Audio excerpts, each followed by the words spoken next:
الحمدللہ والصلاة والسلام علی رسول اللہ وعلى آلہ وصحبہ ومن والاه. قال اللہ تبارک وتعالی عز وجل فی کلامہ العزیز: ان اللہ یأمرکم ان تؤدوا الامانات الی اہلہا واذا حکمتم بین الناس ان تحکموا بالعدل.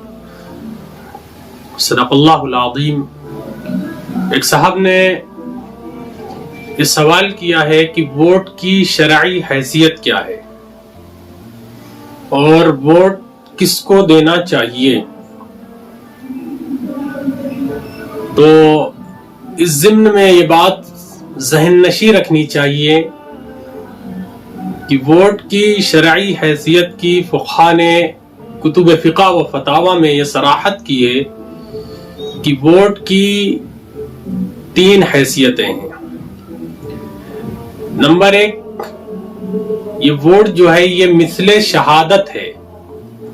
جس طرح کسی کے حق میں آپ گواہی دیتے ہیں کسی مقدمے میں، کسی معاملے میں، تو اس کے لیے یہ ہے کہ آپ سچی گواہی دیں اور جو حق بجانب ہو اس کی جانب سے گواہی دیں.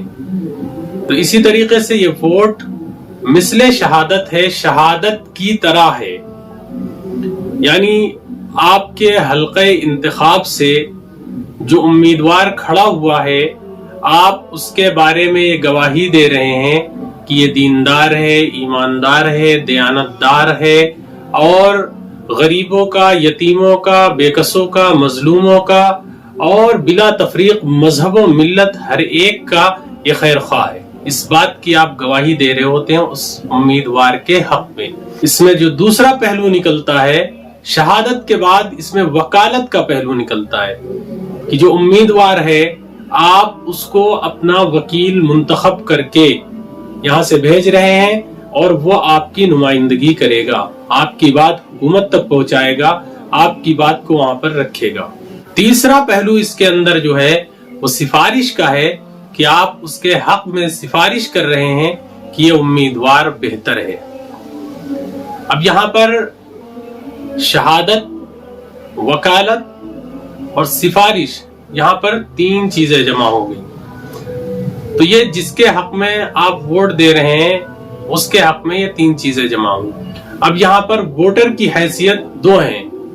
ایک مثل امین، جیسے کسی کے پاس کوئی امانت رکھ دی جائے تو اس امانت کی حفاظت کرنا اور جو حقدار ہے اس کا اس تک پہنچا دینا، یا جس کی امانت ہے اس تک پہنچا دینا، یہ اس کی ذمہ داری ہوتی ہے. تو ووٹر یہاں پر امین کی حیثیت رکھتا ہے اور دوسرے حکم کی حیثیت رکھتا ہے، یعنی جج کی حیثیت رکھتا ہے. اب اس تمہید کے بعد آپ اس چیز کو سمجھیں کہ اللہ رب العزت نے قرآن کریم میں اور رسول اللہ صلی اللہ علیہ وسلم کی احادیث میں اس سلسلے میں ہمیں کیا رہنمائی ملتی ہے.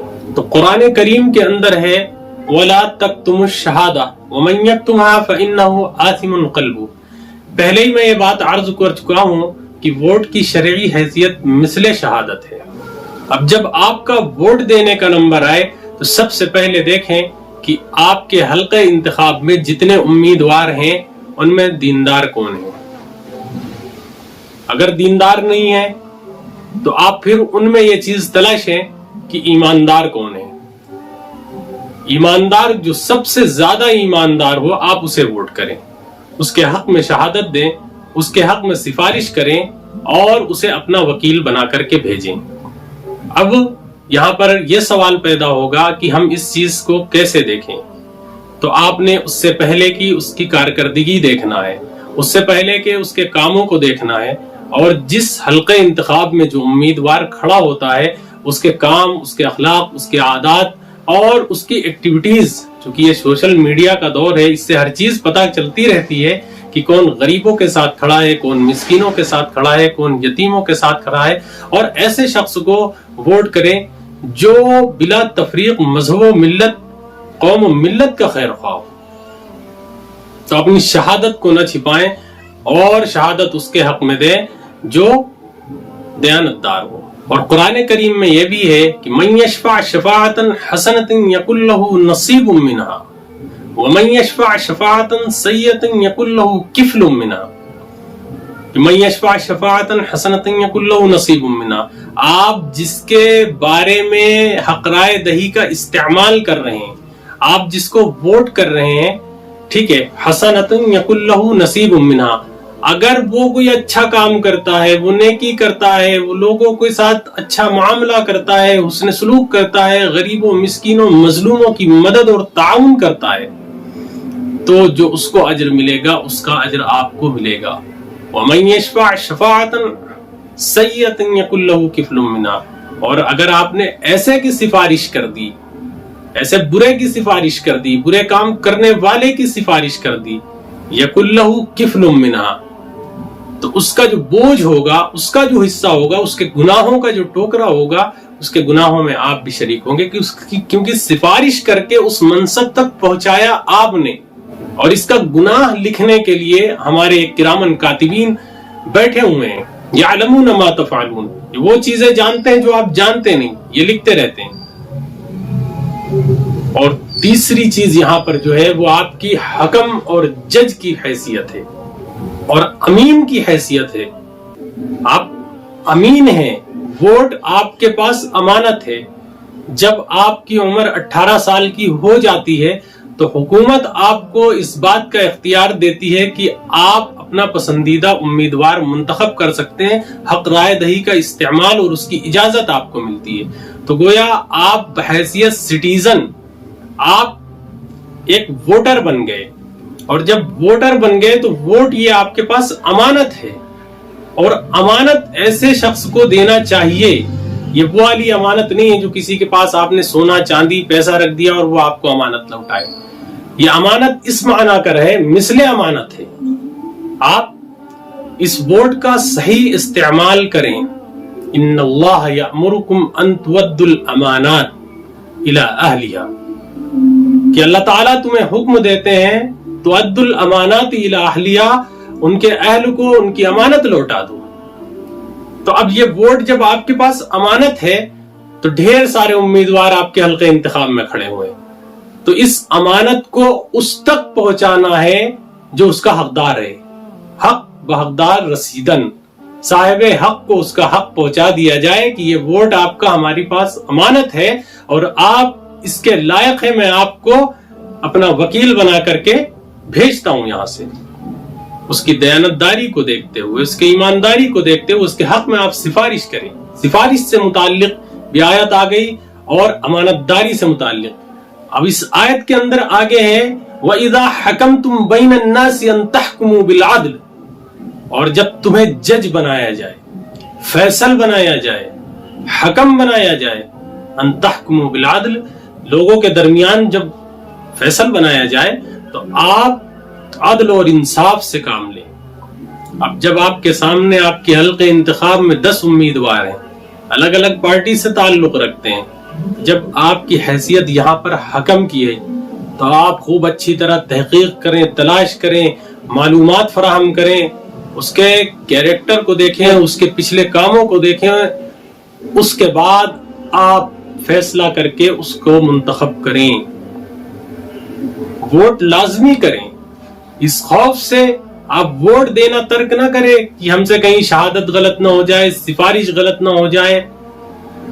اب یہ مسئلہ کھڑا ہو جائے گا آپ کے لیے کہ آپ ووٹ کس کو کریں، تو آپ کے حلقے انتخاب میں جو جو امیدوار کھڑے ہیں آپ ان کو دیکھیں کہ کون کون لوگ ہیں، پھر ان کے اندر جو سب سے بہتر ہو اس کو ووٹ کریں۔ استفتی قلبک فإن القلب خیر المفتی، اس معاملے میں اپنے دل سے پوچھیں، فإن القلب خیر المفتی، آپ کا دل بہترین مفتی ہے، وہ آپ کو جواب دے گا کہ ووٹ کس کو کرنا چاہیے۔ ہمارے یہاں ووٹ دینے میں عموماً ہوتا یہ کہ ہر گھر کے اندر ایک نیتا ہے، ہر گھر کے اندر نوجوان ہیں، الیکشن آتے ہی چھوٹی چھوٹی ہولڈنگ اور بینر لگا کر کے مسلمانوں کے گلیوں میں خصوصاً وہ کھمبوں پر ٹنگ جاتے ہیں۔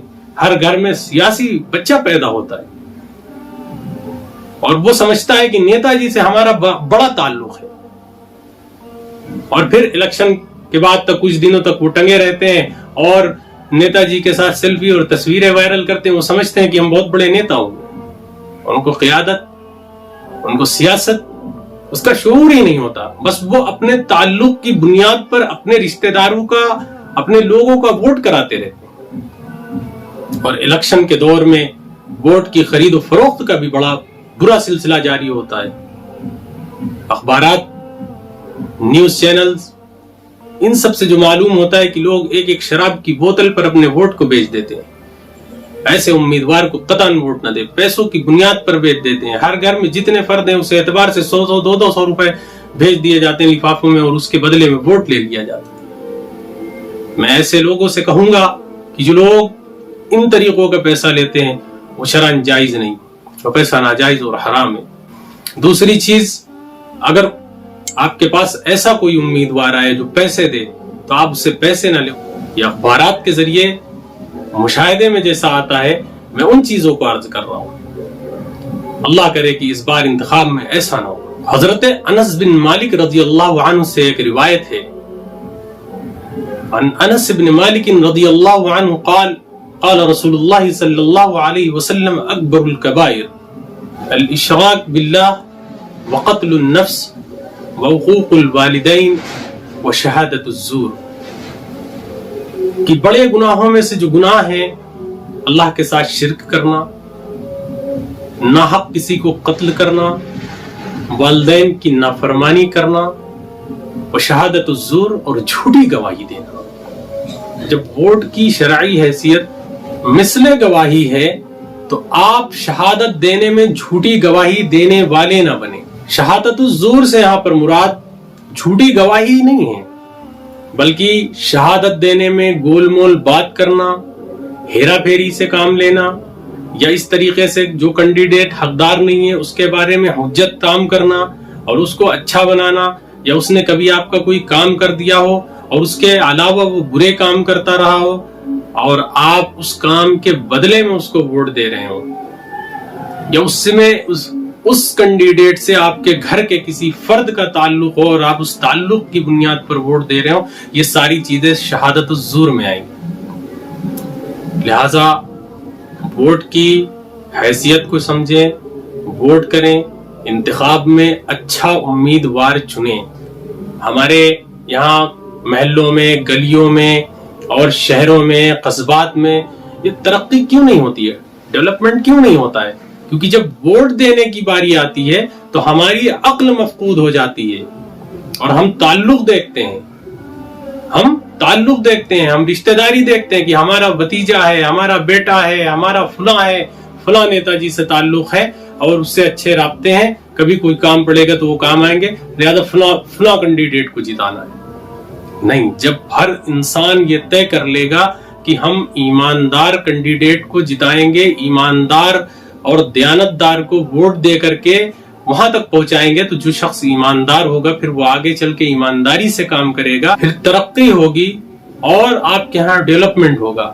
اور آپ جب بددین، بددیانت، بدکردار ایسے کینڈیڈیٹ کو جتائیں گے، سب سے پہلے تو وہ الیکشن میں خرچ کیا ہوا اپنا پیسہ نکالے گا، اس کے بعد کچھ جمع کرے گا۔ ابھی سوشل میڈیا پر بہت سے ایسے ویڈیوز دیکھے جا رہے ہیں، گاؤں میں لوگ پچھلے MLAs, MPs کو گھسنے نہیں دے رہے ہیں، ان کے خلاف نعرے بازی کرے۔ کیوں کر رہے ہیں؟ انہوں نے وہاں پہ وکاس نہیں کیا، کام نہیں کیا، اور یہ نتیجہ کیا ہوا؟ ہم نے بلا تحقیق، بلا سوچے، بلا سمجھے بس تعلق کی بنیاد پر ووٹ دے دیا، اور پھر اس کا نتیجہ یہ ہوا کہ جس کو ہم نے پھولوں کا مالا ڈال کر کے اور جتا کر کے بھیجا تھا، آج اسی کے خلاف نعرے بازی کر رہے ہیں۔ لہذا ووٹ کی شرعی حیثیت کو بھی سمجھیں اور اپنے ووٹ کی قیمت کو بھی سمجھیں۔ بہت قیمتی ووٹ ہے، یہ موقع 5 سال میں ایک بار آتا ہے۔